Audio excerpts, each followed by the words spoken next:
Hello, and welcome to my session on resilience and empowerment. My name is Famika Edmond. I'm the founder for the Love of Her, and let's get started. So, the purpose and goals for this particular session is to empower women to lead change by using the tools that I will provide today as a catalyst for positive change in their lives and community. Hopefully, it will create practical opportunities for women to determine and direct those changes. Some of the objectives that we will look at today is empowerment and resilience in their concepts, self-empowerment, and dimensions of personal empowerment. So let me start off by giving you a definition on resilience. Resilience is the ability to recover rapidly from illness, depression, adversity, or that like. So in what ways and times has resilience shown up for you? So just think about it. And then I want you, while we're thinking about that, also think of who you look up to that has had very good coping skills when they have been in situations that have been difficult and how they were able to come out the other side positively. So resilience is made up of 5 pillars, which is self-awareness, mindfulness, self-care, positive relationship, and purpose. So I'm going to briefly go over each one and basically what they mean so you have a better understanding how this applies to resilience. So self-awareness basically is a clear perception of a person's personality, which includes their strength, their weakness, their beliefs, any emotions that they have, and their motivation. Self-awareness also allows you to understand other people and how they perceive you, your attitude, and your response to them in that particular moment. Next we have is mindfulness, which is an active, open attention on the present. When you are mindful, you observe your thoughts and feelings from a distance without judging them or whether they be good or bad. Instead, you're letting your life pass you by. Mindfulness means living in the moment and awakening to that experience. Then we have self-care, which is a unique for each person and can be understood in many different ways. But in the simplest form, the term refers to our ability as human beings to function effectively in the world while meeting the multiple challenges of daily life with a sense of energy, vitality, and confidence. So self-care is initiated and maintained by us as individuals and our us for it requires for us to be actively engaged in.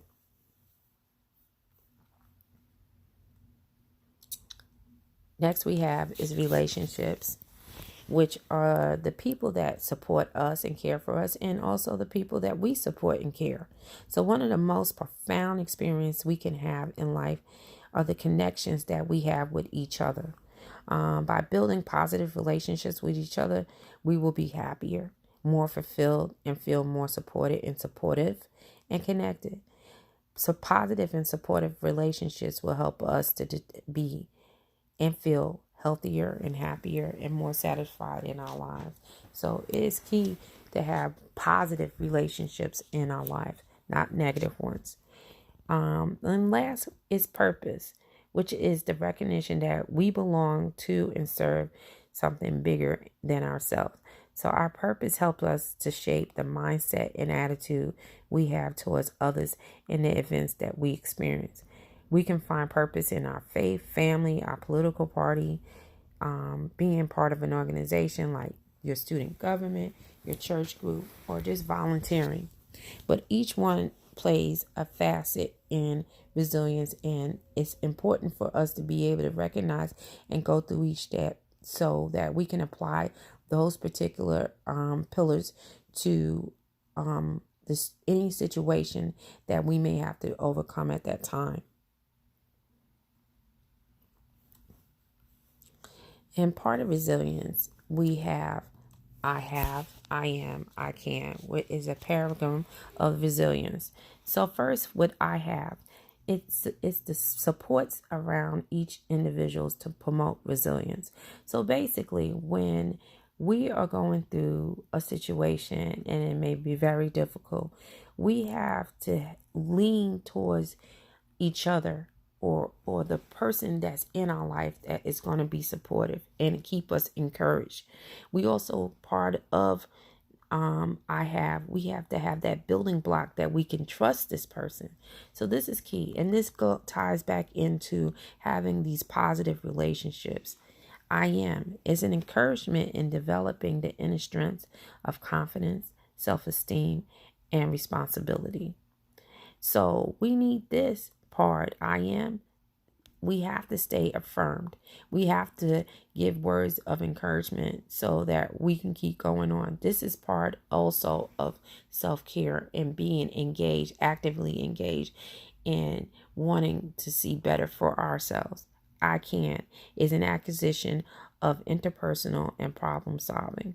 So all, if as you see, these tie in to the 5 pillars of resilience. So next, we'll go into empowerment. And what does empowerment mean to you?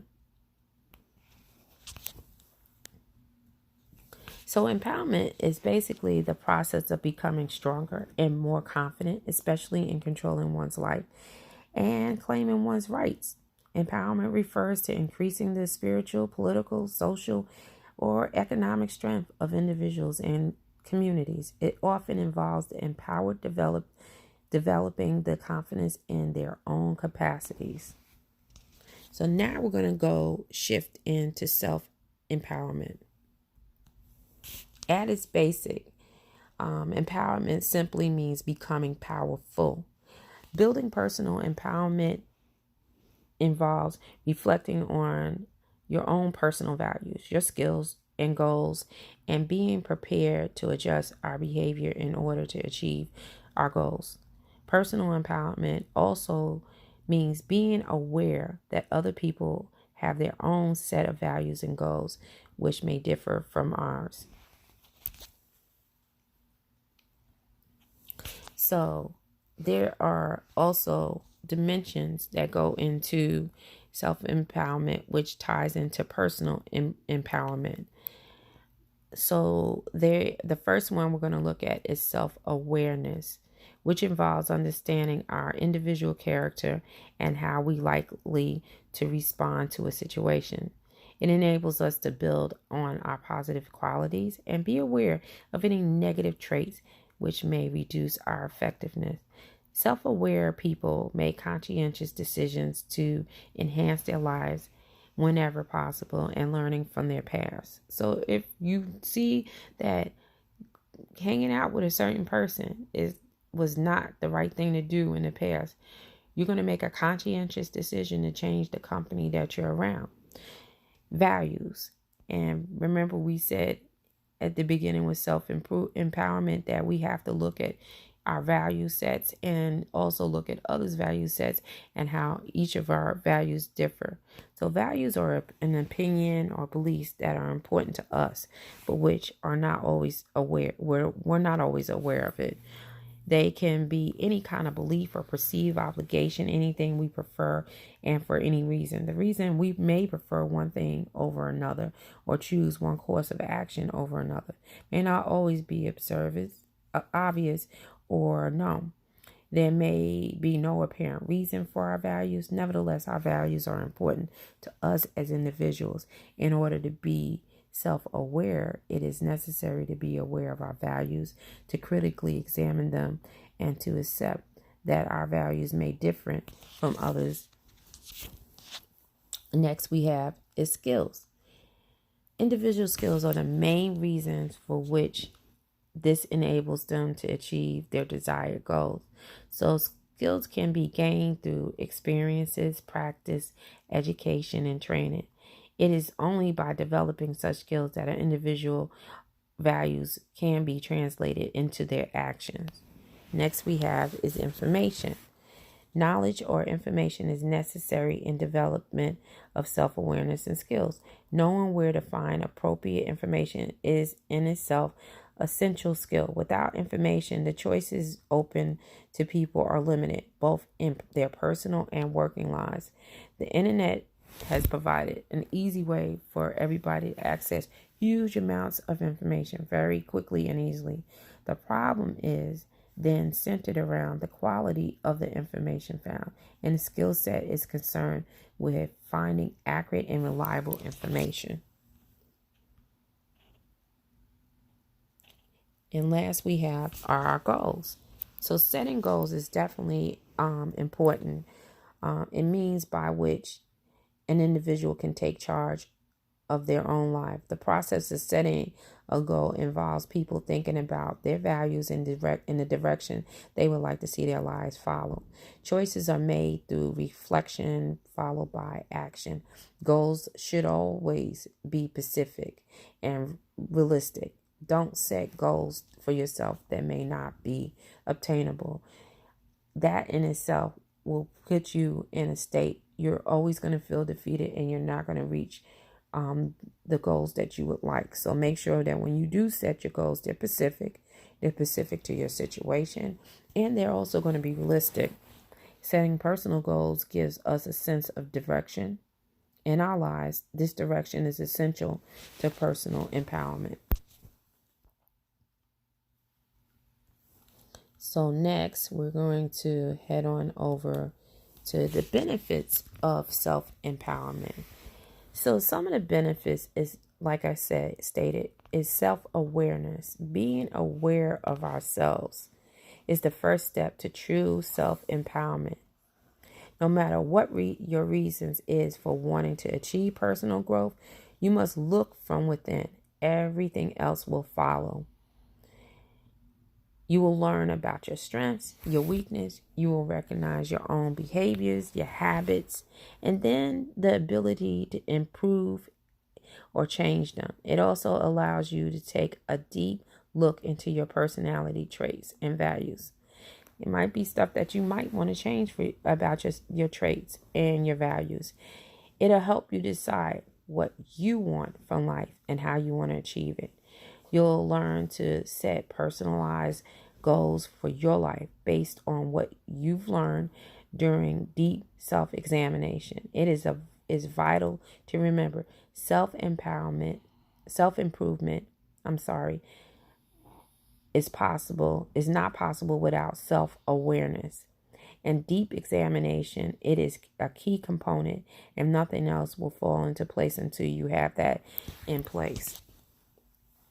Next is better relationships. Once you have learned self-awareness from self-development courses, it's easier to maintain healthier and long-lasting relationships. This goes for any relationship, whether it's your partner, your family member, or even a friend.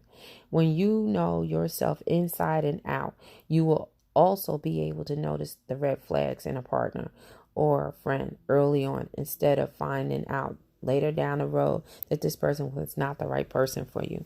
You'll also have developed better skills that'll allow you to be a better person in the relationship, because let's face it, it takes two to make a relationship of any kind to work.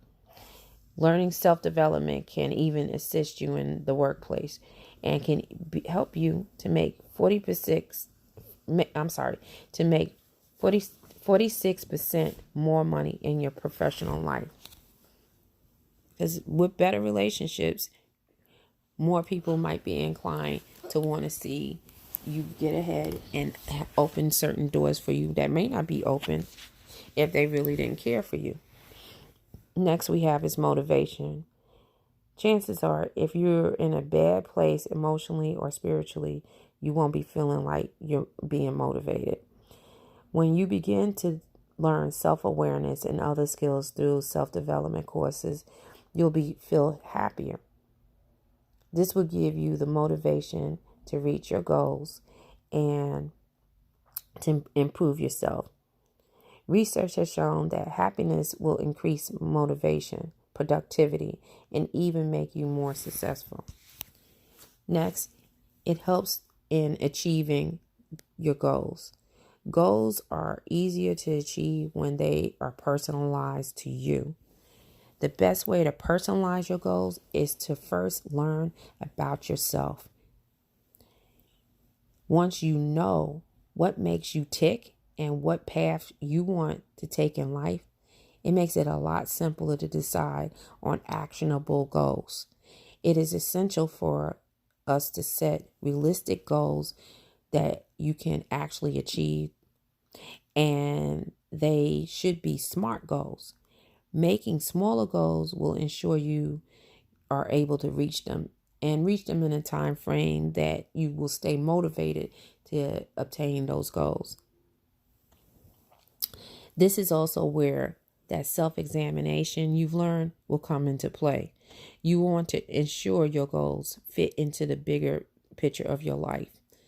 But key, I feel, when it comes to goals, make sure that they are realistic and goals that you know at this point in time you can reach. So sometimes make the smaller goals.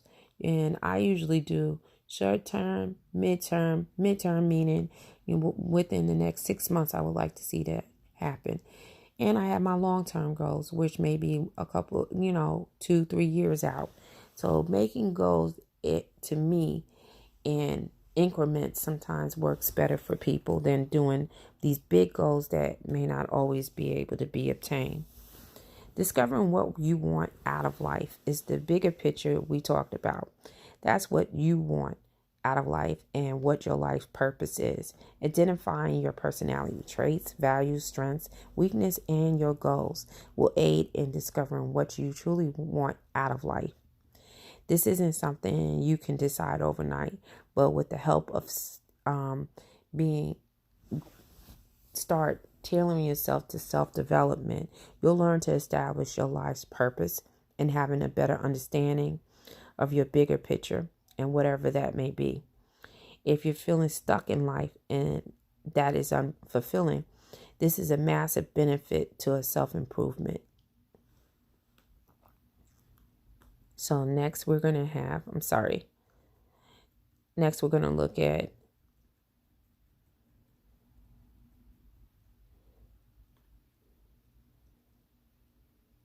how you take back that power in your life. There's nothing like feeling completely helpless and defeated in your own life. Learning a sense of empowerment is such a colossal benefit to getting on track to self-development. You have the complete control of your own destiny. This ties into self-confidence. When you get back your personal power, you feel like a person. So being able to take that power back, it also will keep you motivated to go after the things that you would like to see in life. Being able to have less stress and anxiety in life is no secret that when you take the time to invest in yourself and your happiness, all parts of your life will begin to change. Most people who are in a state of constant stress and anxiety are not stopping to observe their actions or slow down whatsoever. When you learn to be aware when you're feeling the most overwhelmed, stressed, or anxious, you can use coping mechanisms to cope better. Things like positive self-talk, breathing exercises, learning to self-soothe, and living in the moment just aren't possible if you're not aware of what your triggers are, behaviors and habits and emotions. So it's good to tune in to what you feel is your stresses and what may be causing you anxiety and being able to address them. So I think once you look at those things, you can actively figure out ways of coping with them and looking at what are your triggers that may precipitate you feeling like you've had enough and you're getting overwhelmed. So those are key things that you should be looking at. And last is true happiness for your mind, your body, and spirit.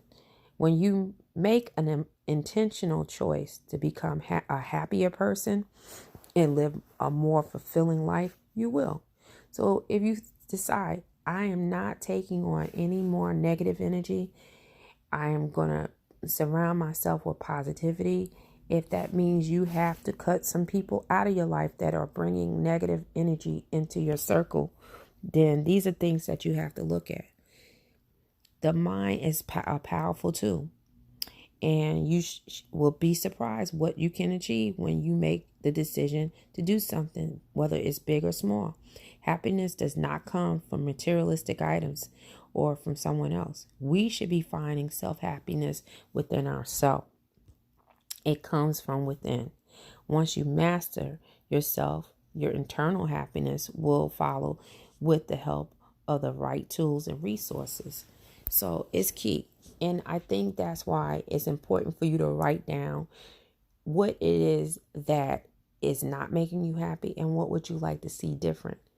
And decide what are some of those things that you may need to purge out of your life because they're not fulfilling and they're not putting you in a space that you want to be in. So there are 6 steps to getting happy, as I put it, or 6 steps to your own personal empowerment.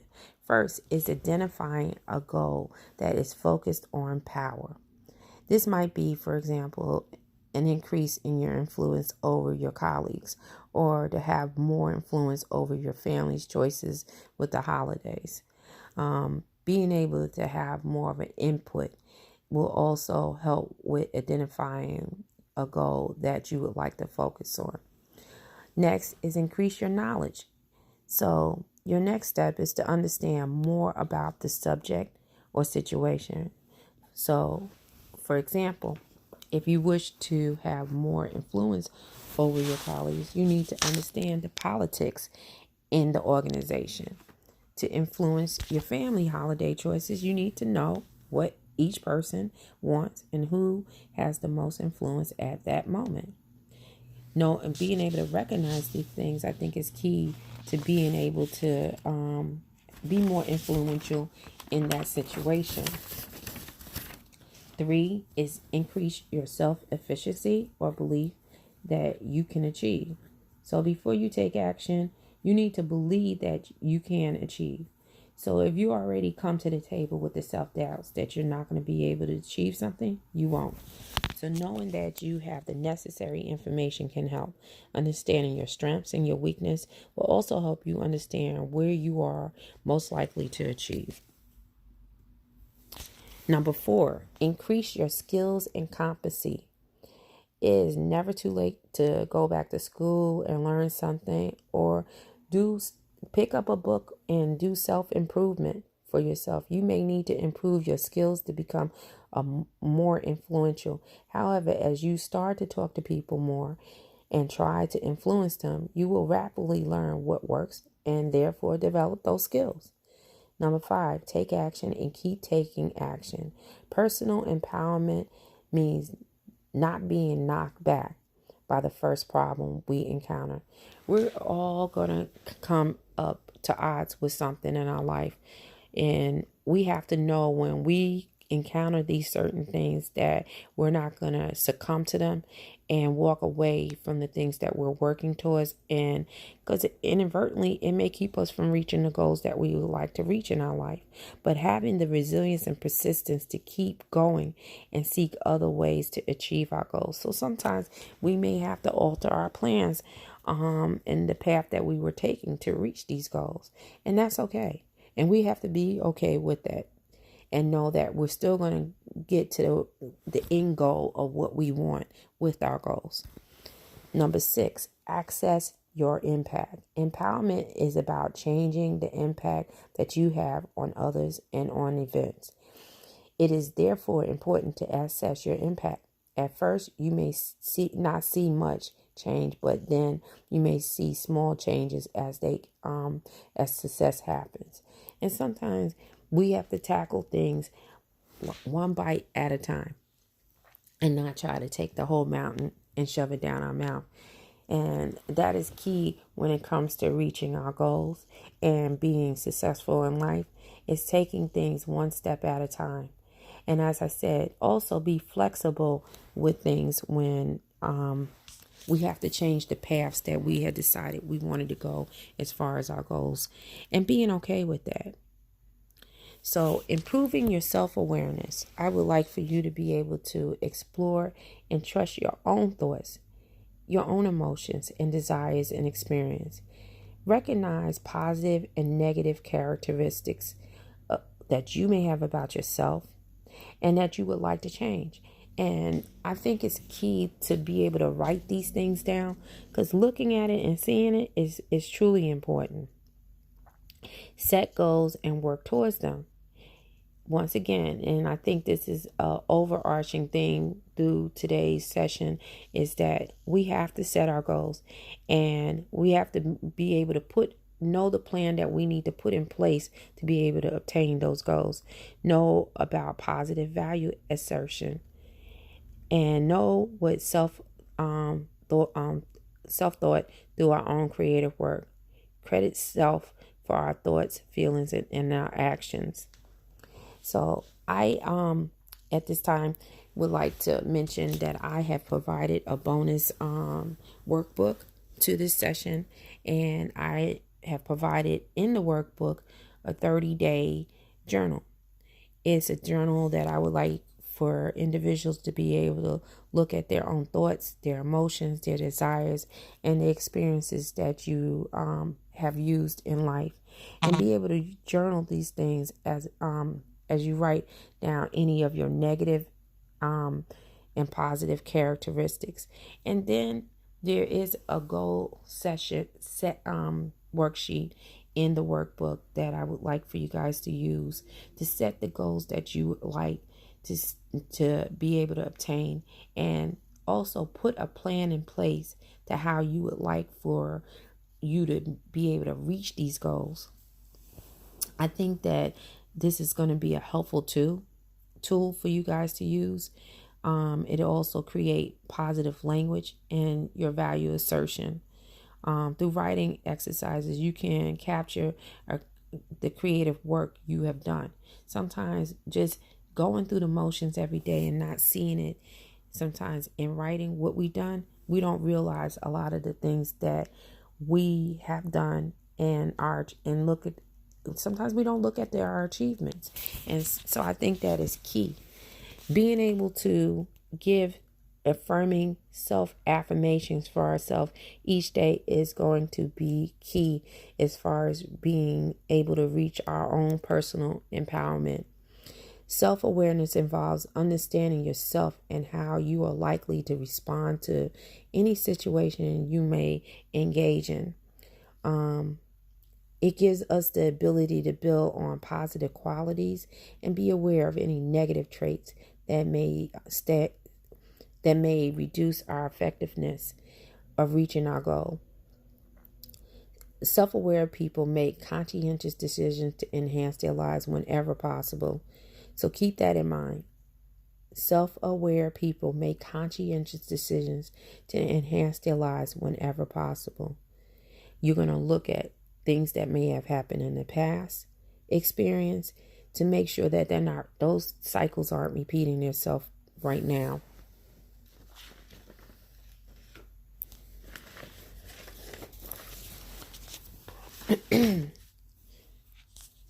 Each day we should get up and say something positive about ourselves. I think it's huge important to give self-affirmations, because a lot of times we may not always get them from the people that are around us in our everyday life.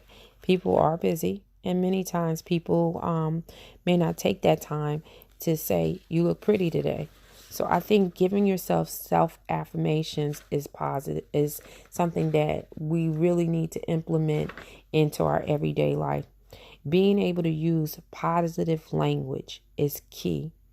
Positive language is language that suggests that a person's self-image is reflected in the words that they use. So, for example, saying that you should behave in a certain way implies passivity and can detract from seeming to be in control and taking responsibility of your actions. Talking about yourself in a positive way, acknowledging strengths and weakness, can be empowering.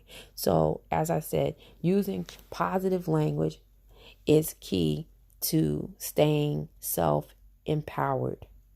using also active language. And this goes back into the paradigm of resilience, using terms like I will, I am, and I can. These are active language words that particularly are talking about our future and the things that make us look at the positive actions that are going on in our lives. If you fail to use words to define your own space and identity, then others will tend to define you and set standards by which you evaluate yourself. So that's another reason why it's so important to use words of affirmation to clearly define you and who you are and how you perceive yourself. It also gives you more of a clear picture about your values and your goals, and you're not letting someone else define who you are as a person. So the last couple of slides is just showing just different ways we can use words of affirmation, these positive words, using the active languages. Just take a time and in the morning and go in the mirror and just say, I am beautiful. I am awesome. I am smart. Just constantly use these words of affirmation through the day and see how much it does make you feel better about yourself, and it helps you stay empowered as an individual. Last, I just want you guys to just look at some of the similarities between resilience and self-empowerment and how they are similar to each other. Also, I hope that you guys are able to take the tools that you have gained today and be able to apply these things to yourself. Normally, when I'm in person and I do my workshops, I have my participants complete a pledge, a commitment back to this self. So in the workbook, I do ask if you guys can take the time to do a recommitment letter back to yourself. Really think about what it is that you want to recommit back to yourself, whether it's you setting goals for yourself to go back to school, whether it's you saying that you're going to give more time for yourself for self-care, whatever it may be that you feel you need to recommit back to yourself for 2020. I would like for you to write a letter to yourself. After you write this letter, I'd like for you to put it in a sealed envelope and place it somewhere that is easy to go back to later down in the year.